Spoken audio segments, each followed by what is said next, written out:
ഇപ്പോൾ George Joseph financial journalist നമ്മളിപ്പോൾ telephone ലൈനിലുണ്ട്. Shri George Joseph, ചില സ്റ്റാറ്റിസ്റ്റിക്സ് നമുക്ക് കിട്ടുമെന്നല്ലാതെ പ്രത്യേകിച്ച് ഹൈലൈറ്റ് ആയിട്ടൊന്നും പറയാനില്ല എന്നാണ് ഒറ്റ നോട്ടത്തിൽ തോന്നുന്നത്. അങ്ങേക്ക് എന്ത് തോന്നുന്നു? അതുപോലെ ഏറ്റവും പ്രധാനപ്പെട്ട സ്റ്റാറ്റിസ്റ്റിക്സ് 5.8 ആണ് ധനക്കമ്മി എന്ന് പറയുകയും ചെയ്യുന്നുണ്ട്, പണപ്പെരുപ്പം പിടിച്ചു നിർത്തിയെന്നും പറയുന്നുണ്ട്. എന്ത് തോന്നുന്നു ഇതൊക്കെ കേട്ടിട്ട്? അല്ല, ഈ ബഡ്ജറ്റ് ശരിക്കും പറഞ്ഞിട്ടുണ്ടെങ്കിൽ ഒരു ക്ലിയർ പൊളിറ്റിക്കൽ സ്റ്റേറ്റ്മെന്റ് മാത്രമാണ്. അതായത് ഒരു പ്രകടന പത്രിക. ഇതുപോലെ ദുർബലമായ ഒരു ഇടക്കാല ബഡ്ജറ്റാണ് ഇതെന്നുള്ളത് നമുക്ക് മനസ്സിലാക്കാം. പക്ഷേ ഇത്ര ദുർബലമായ ഒരു ബഡ്ജറ്റ് പ്രസന്റ് ചെയ്തിട്ടില്ല. അതിനൊരു കാരണം എന്ന് പറഞ്ഞിട്ടുണ്ടെങ്കിൽ ഇന്നത്തെ പൊളിറ്റിക്കൽ സാഹചര്യത്തിൽ ജനങ്ങൾക്ക് ഒരാനുകൂല്യം കൊടുക്കാതിരുന്നാലും തങ്ങൾക്ക് ജയിക്കാൻ കഴിയും. അതായത് ഈ നമ്മുടെ അയോധ്യയുടെ പ്രാണപ്രതിഷ്ഠയ്ക്ക് ശേഷം ജയിക്കാവുന്ന ഒരു സാഹചര്യമുണ്ട്. അതുകൊണ്ട് ഒരു പ്രഖ്യാപനവും വേണ്ട എന്നുള്ള തരത്തിലുള്ള ആത്മവിശ്വാസം വരുന്നു. ഇത് ഇടക്കാല ബഡ്ജറ്റ് ആണെങ്കിൽ ഫുൾ ബഡ്ജറ്റ് വരുമ്പോൾ കനത്ത തിരിച്ചടി രാജ്യത്തെ ജനങ്ങൾക്ക് ഉണ്ടാവുന്ന കാര്യത്തിൽ യാതൊരു സംശയവുമില്ല. അത് ഈ ബഡ്ജറ്റ് തന്നെ സൂചന നൽകുന്നുണ്ട്. ഈ ബഡ്ജറ്റിൽ ഏറ്റവും പ്രധാനപ്പെട്ട ഒരു കാര്യം ആലോചിച്ച് നോക്കുക.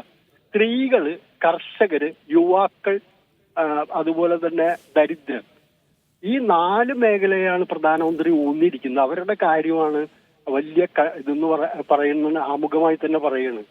അവർക്ക് വേണ്ടി എന്താണ് ബഡ്ജറ്റിൽ പറഞ്ഞത്? എന്തെങ്കിലും അത് ഇടക്കാല ബഡ്ജറ്റിൽ പ്രഖ്യാപനം വേണ്ടോ? പക്ഷെ നമ്മൾ ആലോചിക്കുക, എല്ലാം വലിയൊരു ഹൈപ്പ് സൃഷ്ടിച്ചിരുന്നു. കിസാൻ സമ്മാന പദ്ധതി 6000 രൂപയെന്ന് 12000 രൂപയായിട്ട് വർദ്ധിപ്പിക്കും എന്നുള്ളൊരു ഇതിലേക്ക് പറഞ്ഞിരുന്നു. അതുപോലെ തന്നെ പലരും ഈ ആദായ നികുതിയുടെ കാര്യത്തിൽ ഒരു മാറ്റം പറഞ്ഞിരുന്നു. പക്ഷെ ഇതൊന്നും ആവശ്യമില്ല, ഞങ്ങൾക്ക് ജയിക്കാൻ കഴിയും, അതുകൊണ്ട് ഇത്തരത്തിലുള്ളൊരു കാര്യമൊന്നും ജനങ്ങൾക്ക് കൊടുക്കാൻ ഇല്ല എന്നുള്ള രീതിയിലുള്ളൊരു കൃത്യമായൊരു കാര്യമാണ് പറഞ്ഞ് അവതരിപ്പിച്ചിരിക്കുന്നത്. അതിൽ കവിഞ്ഞിട്ട് ഈ ബഡ്ജറ്റിൽ യാതൊന്നും ഇല്ല എന്നുള്ള, ഇതിനെ അങ്ങനെ വിളിക്കാൻ പറ്റുമെന്ന് പോലും ഒരു സംശയമുണ്ട്. അത്ര ശുഷ്കമായ ദുർബലമായ കുറെ സ്റ്റേറ്റ്മെന്റുകൾ അവതരിപ്പിക്കുകയാണ്. പിന്നെ താങ്കൾ ചോദിച്ച കാര്യത്തില് 5.8% 5.1 ആക്കും, 4.5 ആക്കും എന്നും പറഞ്ഞിട്ടുണ്ട്. അടുത്ത വർഷം 5.1 ആയിരിക്കും എന്നുള്ളു. എത്ര കാലമായിട്ട് കേട്ടുകൊണ്ടിരിക്കുന്നതാണ് ഈ കണക്കുകൾ, ഈ കുറയ്ക്കുന്നുണ്ട്. കഴിഞ്ഞൊരു 10 വർഷത്തെ ബഡ്ജറ്റുകൾ താങ്കൾ എടുത്ത് പരിശോധിച്ച് നോക്കിയേ, എത്ര കാലമായി പറഞ്ഞുകൊണ്ടിരിക്കുന്ന കാര്യം. ജോർജ് ജോസഫ്, ഒരു സംശയം ചോദിക്കട്ടെ. കേന്ദ്രത്തിന്റെ ഡെഫിസിറ്റ് എന്ന് പറയുന്നത് സംസ്ഥാനങ്ങളുടെ ഡെഫിസിറ്റോടെ കൂടിയ അക്യുമുലേറ്റഡ് തുകയായിരിക്കുമോ? അല്ല. സംസ്ഥാനങ്ങളുടെ ഇതെന്ന് പറയുന്നത് സംസ്ഥാനങ്ങൾ ചെലവഴിക്കുന്ന കാര്യമാണ്, മറ്റത് അവർ ചെലവഴിക്കുന്ന കാര്യമാണ്. അത് രണ്ടായിട്ട് നിൽക്കുകയാണ്.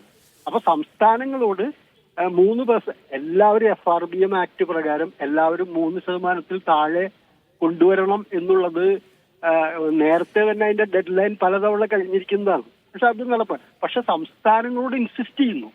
സംസ്ഥാനങ്ങളോട് നിങ്ങൾ 3% താഴേക്ക് നിർത്തണം, അല്ലെങ്കിൽ നിങ്ങൾക്ക് വായ്പ എടുക്കാൻ പറ്റില്ല, നിങ്ങൾക്ക് ഒന്നും തരില്ല, നിങ്ങളുടെ കടമെടുപ്പ് പരിധിയിൽ. അവിടെ അതൊന്നും ബാധകമല്ല. ഇപ്പൊ തന്നെ ഈ ബഡ്ജറ്റിൽ പറഞ്ഞിരിക്കുന്ന എന്താ, 14 ലക്ഷം കോടി രൂപയുടെ.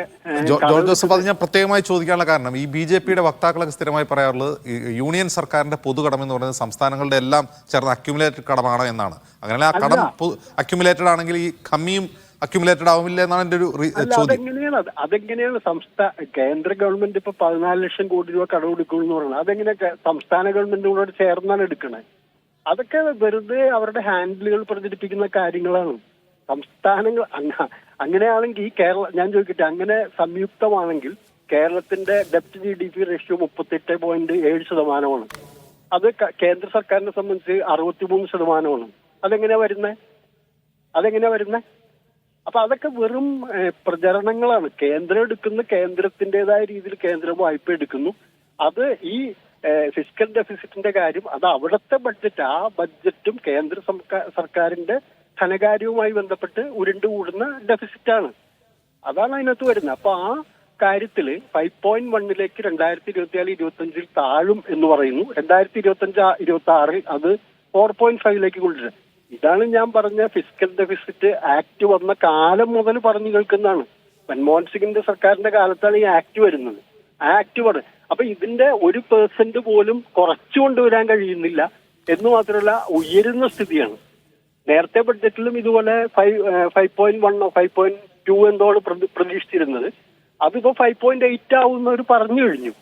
അപ്പൊ ഇതെല്ലാം കാണിക്കുക. അതുപോലെ കടമെടുപ്പിന്റെ കാര്യത്തിൽ വളരെ മുന്നോട്ട് പോകും. പിന്നെ ഇന്നത്തെ ഏറ്റവും വലിയ പ്രത്യേകത, കോർപ്പറേറ്റുകൾക്ക് അനുകൂലമായ എല്ലാ സാഹചര്യങ്ങളും ഇവിടെ ഒരുക്കി കൊടുത്തിട്ടുണ്ട്. അവിടെ ഇവർ പറയുന്നത് വിമാനത്താവളങ്ങള്, മറ്റു കാര്യങ്ങള്, ഇതെല്ലാമാണ് ഇവർ പറയുന്നത്. ഒരേ സമയം ഒരു കർഷകർ, ദരിദ്രർ, യുവാക്കൾ, മഹിളകൾ എന്ന് പറയുകയും അവർക്ക് വേണ്ടി ഒരക്ഷരം ഒരു പോയിന്റ് ബഡ്ജറ്റിൽ വേണ്ടേ? ഇപ്പൊ ഞാൻ പറഞ്ഞു, ഇപ്പൊ എല്ലാവരും പ്രതീക്ഷിച്ചിരുന്നൊരു കാര്യം എന്ന് പറയുന്നത് പെട്രോളിന്റെയും ഡീസലിന്റെയും സെസ് നികുതി വരുമാനത്തിൽ വർധന ആലോചിച്ച് നോക്കിയേ. 30.1 ലക്ഷം കോടി രൂപയായിട്ട് നികുതി വരുമാനം വർദ്ധിച്ചിട്ടുണ്ട്. ഡയറക്ട് ടാക്സ് 20 ലക്ഷത്തിന് മുകളിലേക്ക് എത്തി. അത് അടുത്ത വർഷം 36 ലക്ഷം കോടി രൂപയിലേക്ക് വരുമാനം പ്രതീക്ഷിക്കുന്നു എന്ന് പറയുന്നു. അപ്പോ ഈ വരുമാന പ്രതീക്ഷയുണ്ടെങ്കിൽ എന്തുകൊണ്ടാണ് നേരത്തെ ഏർപ്പെടുത്തിയിട്ടുള്ള സെസ് ഈ പെട്രോളിന്റെ ഡീസലിന്റെ കാര്യത്തിൽ 4 രൂപ മുതൽ ഒരു 6-7 രൂപ വരെ സെസ്സാണ് ഇപ്പോഴും. ആ സെസ് എന്തുകൊണ്ട് പിൻവലിക്കുന്നില്ല? അല്ല, കുറയ്ക്കുമെങ്കിലും ചെയ്യുന്നില്ല. അപ്പൊ ഒരു നോർമൽ, അതായത് എല്ലാവരും പ്രതീക്ഷിച്ചിരുന്ന ഒരു കാര്യം പെട്രോളിന്റെയും ഡീസലിന്റെയും വില കുറയ്ക്കാൻ സാധ്യതയുണ്ട്, തെരഞ്ഞെടുപ്പ് ആയതുകൊണ്ട് ജനങ്ങളെ സോപ്പിൽ. അപ്പൊ അവര് ഭയങ്കരമായിട്ട് കാണുന്ന ജനങ്ങൾ ഞങ്ങളെ ജയിപ്പിക്കും, ഞങ്ങൾ ഒന്നും ചെയ്യണ്ട, ഞങ്ങൾ അദാനിയെയും അംബാനിയെയും പ്രീണിപ്പിച്ചുകൊണ്ട് കാര്യങ്ങൾ മുമ്പോട്ട് പോയാൽ മാത്രം മതി ഞങ്ങൾക്ക്. അതിന് കൈയടിക്കാൻ ആളുണ്ട്. അത് നമ്മൾ ആലോചിച്ച് നോക്ക്. മധ്യപ്രദേശിലെ തെരഞ്ഞെടുപ്പ് പ്രചരണത്തില് അമിത്ഷാ നടത്തിയ പ്രഖ്യാപനം എന്തായിരുന്നു? ആർക്കെങ്കിലും അരി കൊടുക്കുമെന്നോ ഭവനം കൊടുക്കുമോ തുണി കൊടുക്കുമെന്നൊന്നും അല്ല, നിങ്ങൾ വോട്ട് ചെയ്ത് ജയിപ്പിച്ച അയോധ്യയിലേക്ക് സൗജന്യമായിട്ട് നിങ്ങളെ കൊണ്ടുപോകാമെന്ന്. അതാണ് ഒരു രാജ്യത്തിന്റെ അവസ്ഥയാണ് നമ്മൾ ആലോചിക്കേണ്ടത്. അങ്ങനെ വന്ന് പ്രഖ്യാപിക്കാൻ കഴിയുന്നു. അപ്പൊ അത് ഈ ബഡ്ജറ്റിനകത്ത് അവർ കാണിക്കുന്നത് അവരുടെ ഒരു ധിക്കാരപരമായ സമീപനം എന്ന് വേണ്ടി പറയാം. ആത്മവിശ്വാസം പോലും അല്ല. ഞങ്ങൾ എന്ത് ചെയ്താലും ഇവിടെ ഞങ്ങൾ ജയിക്കും, ഞങ്ങൾക്ക് ജയിക്കാൻ അറിയാം, അതൊന്നും ആരും എന്നുള്ള ഒരു തരത്തിൽ പറഞ്ഞാൽ ഈ ബഡ്ജറ്റ് ജനങ്ങൾക്ക് നേരെ ഒരു വെല്ലുവിളിയാണെന്ന് പറയണം. ഒരു തെരഞ്ഞെടുപ്പ് വർഷത്തിൽ പോലും ഒരു 5 പൈസയുടെ നേട്ടം ജനങ്ങൾക്ക് കൊടുക്കാൻ അവർക്ക് കഴിയുന്നില്ല. അതാണ് അതിന്റെ പ്രശ്നം. അവിടെ ഈ ബഡ്ജറ്റിനെ കുറിച്ച് നമുക്ക് ഒന്നും പറയാനില്ല സത്യത്തില്. അത്ര ദുർബലവും ജനങ്ങളെ വെല്ലുവിളിക്കുന്ന തരത്തിലുള്ള ഒരു ബഡ്ജറ്റുമാണെന്ന് തന്നെയാണ് ഇതിനെ കുറിച്ച് പറയാൻ പറ്റുന്നത്. യെസ്, ഒറ്റ കാര്യം കൂടി ജോർജ് ജോസഫ്, ഈ ബജറ്റിൽ ഒരു എക്കണോമിക് സർവേ ഉണ്ടായിരുന്നില്ല ബജറ്റിന് മുമ്പ്, അത് എന്തുകൊണ്ടായിരിക്കും? ബഡ്ജറ്റിന് മുമ്പ് 10 വർഷത്തെ ചരിത്രം പ്രഖ്യാപിച്ചു അതിനെ സംബന്ധിച്ചൊരു രേഖ വന്നിട്ടുണ്ടല്ലോ. അതായത് ഞാൻ പറഞ്ഞില്ലേ, കൺവെൻഷണൽ ആയിട്ടുള്ള പ്രാക്ടീസുകൾ, കീഴ്വഴക്കങ്ങൾ, അതൊന്നും ഇവർക്ക് ബാധകമല്ല. അതിൽ സാമ്പത്തിക സർവേ റിപ്പോർട്ട് വെക്കുന്ന എന്തിനാണ്? ആ രാജ്യത്തിന്റെ ഞാൻ ബഡ്ജറ്റ് അവതരിപ്പിക്കാൻ പോകുന്ന പശ്ചാത്തലം എന്താണ്, ആ സാഹചര്യം, രാജ്യത്തിന്റെ സാമ്പത്തിക സാഹചര്യം ഏത് നിലയിലാണ് മുമ്പോട്ട് പോകുന്നത്, ഈ പശ്ചാത്തലത്തിൽ നിന്നുകൊണ്ടാണ് ഞാൻ ഈ ബഡ്ജറ്റ് അവതരിപ്പിക്കുന്നത് എന്നുള്ളതാണ് ഒരു പൊതുചിത്രം ലഭ്യമാക്കുക. അത് വേണ്ട, അതവർക്ക് ആവശ്യമില്ല. അപ്പോ ഈ ബഡ്ജറ്റിൽ തന്നെ നമ്മൾ ആലോചിച്ച് നോക്കിയേ, എല്ലാം എണ്ണി പറയാം. അത് മാത്രമല്ല, വേറൊരു വലിയ തമാശയുണ്ട്. അതായത് 1 കോടി വീടുകളിൽ സോളാർ പാനൽ ഏർപ്പെടുത്തും എന്നുള്ളത്. അത് പ്രധാനമന്ത്രി നേരത്തെ പറഞ്ഞു. അപ്പൊ പിന്നെ ബഡ്ജറ്റിൽ എന്താ പ്രത്യേകിച്ചുള്ള? അപ്പൊ പ്രധാനമന്ത്രിയെ മറികടന്നുകൊണ്ട് ഒരു വാചകം പറയാൻ ഈ മന്ത്രിസഭ ആർക്കും കഴിയില്ല. അതിനപ്പുറത്തേക്ക് ഒന്നും നിങ്ങൾ പറയണ്ട എന്നുള്ള രീതിയിൽ തന്നെയാണ് ഈ ബഡ്ജറ്റും പോയത്. അവിടെ ഓരോ വാചകം പറഞ്ഞെങ്കിലും പ്രൈം മിനിസ്റ്റർ മോദിജി അങ്ങനെ പറഞ്ഞുകൊണ്ടാണ് ബഡ്ജറ്റിലെ ഓരോ വാചകം പോലും അവർ പ്രസന്റ് ചെയ്യുന്നത്. അപ്പൊ എത്രമാത്രം അത് ആ ഒരു പേരിനെ പ്രൊജക്ട് ചെയ്യണം എന്നുള്ളൊരു നിശ്ചയദാർഢ്യം, ആ തീരുമാനം അതിന്റെ പിന്നിലുണ്ടെന്ന് നമ്മൾ ആലോചിക്കേണ്ടതുണ്ട്. അപ്പൊ ആ രീതിയിൽ എല്ലാ അർത്ഥത്തിലും ഒരു തെരഞ്ഞെടുപ്പിലേക്ക് പോകുമ്പോൾ നേരത്തെ ജനങ്ങൾക്ക് മേൽ അമിത ഭാരം കെട്ടിയത്. ഇപ്പൊ നമ്മൾ ആലോചിക്കുക, വിലക്കയറ്റത്തെ അഡ്രസ് ചെയ്യുന്ന എന്തെങ്കിലും കാര്യമുണ്ടോ? തൊഴിലില്ലായ്മ, ഏറ്റവും 2 പ്രശ്നങ്ങൾ എന്ന് പറയുന്നത് രാജ്യം അഡ്രസ് ചെയ്യുന്നത് വിലക്കയറ്റവും തൊഴിലില്ലായ്മയാണ്. ഈ 2 പ്രശ്നങ്ങളെ കുറിച്ച് ഒരു കൺസേൺ ബഡ്ജറ്റ് പുലർത്തുന്നുണ്ടോ? ഇപ്പോഴും നമ്മൾ ആലോചിച്ച് നോക്കിയ 5.8 ഡിസംബർ മാസത്തില് ഇത് വന്നില്ലേ, പണപ്പെരുപ്പം വന്നില്ലേ? എവിടെയാ ഭക്ഷ്യവളപ്പെരുപ്പം 15% മുകളിലല്ലേ ഇന്ത്യയില്? എങ്ങോട്ടാ പോകുന്നത് ഇത്? അല്ല, അതൊക്കെ പിടിച്ചു നിർത്തിയെന്നാണ് പറയുന്നത് നിർമ്മലാ സീതാരാമൻ. പിടിച്ചു നിർത്തിയത് നമ്മുടെ എക്സ്പീരിയൻസിൽ എന്താ പിടിച്ചു നിർത്തിയേക്കണേ? നമ്മുടെ എക്സ്പീരിയൻസ് വാട്ട് ഈസ്? അല്ലെ, എനിക്ക് മനസ്സിലാവും ജോർജ് ജോസഫ്, എനിക്ക് മനസ്സിലാവാത്ത ഒരു കാര്യം, ഈ കണക്കുകളൊക്കെ പറയുന്നുണ്ട്. ഇപ്പോൾ 20 കോടി ജനങ്ങളെ ദാരിദ്ര്യത്തിൽ നിന്ന് മുക്തരാക്കി എന്നൊക്കെ പറയുമ്പോൾ എക്കണോമിക് സർവേ ഇല്ലാതെ എങ്ങനെയാണ് ഈ കണക്ക് മന്ത്രിക്ക് കിട്ടുന്നുണ്ടാവുക? അതാണ് ഞാൻ പറഞ്ഞത്. ഇത് ഈ പറഞ്ഞ കാര്യങ്ങളെല്ലാം നമ്മുടെ എല്ലാ വാർത്താ ചാനലുകളും പരസ്യമായിട്ട് വരുന്നതാണ്. കണ്ടിട്ടില്ലേ? പ്രൈം മിനിസ്റ്റർ ആവാസ് യോജനയിൽ ഇത്ര വീട് കൊടുത്തു, അതുകൊണ്ട് ഇത്ര നേട്ടം ജനങ്ങൾക്കുണ്ടായി. ഉജ്ജ്വൽ ഗ്യാസ് യോജനയിൽ 10 കോടി സ്ത്രീകൾക്ക് ഇത് കിട്ടി, 27,000 കോടി രൂപയുടെ നേട്ടം ഉണ്ടായി. ഇതെല്ലാം ഇവര് നേരത്തെ തന്നെ ഈ പരസ്യം രീതിയിൽ പറഞ്ഞുകൊണ്ടിരിക്കുകയാണ്. അപ്പോൾ അതാണ് ഞാൻ പറഞ്ഞ അങ്ങനെ ഒരു രേഖയോ അങ്ങനെ ഒരു കാര്യമോ വെക്കേണ്ട ആവശ്യമില്ല എന്ന് ഒരു ധാർഷ്ട്യം എടുക്കുന്നവരാണ്. ഒരു ധാർഷ്ട്യത്തിന്റെ ഒരു അങ്ങേയറ്റത്തെ രൂപം എന്ന് പറയാവുന്ന ഒരു ഭരണകൂടമാണ് നമുക്ക് കേന്ദ്രത്തിലുള്ളത്.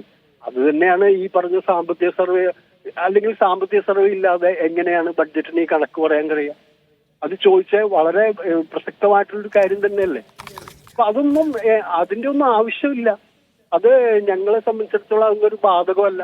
പിന്നെ ഇതിനകത്ത് ഏറ്റവും വലിയ രസം 3 പ്രധാനമന്ത്രിമാരുടെ പേര് മെൻഷൻ ചെയ്യുന്നുണ്ട് ബഡ്ജറ്റിൽ.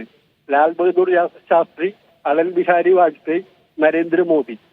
ഇവര് 3 പേരും മാത്രമാണ് ഈ രാജ്യത്തെ എന്തോ ലാൽ ബഹദൂർ ശാസ്ത്രിയുടെ പേരെന്തോ കാരണത്താൽ പറഞ്ഞിട്ടുണ്ട്. കാരണം മറ്റു പ്രധാനമന്ത്രിമാരൊന്നും അപ്രിയമായിരിക്കാം. പക്ഷേ ഇതിൽ ഭരണം എന്ന് പറയുന്നത് നെഹ്റു മുതൽ ഇങ്ങോട്ടുള്ള എല്ലാ പ്രധാനമന്ത്രിമാരുടെയും കാലത്ത് വികസനവും നേട്ടങ്ങളും വളർച്ചയും ഒക്കെ ഉണ്ടായിട്ടുണ്ട്. മൻമോഹൻ സിംഗ് ഭരിക്കുമ്പോഴാണ് ഇന്ത്യയുടെ വളർച്ച 8% മുകളിലേക്ക് എത്തി, 10% താഴെ വരെ എത്തിയത്.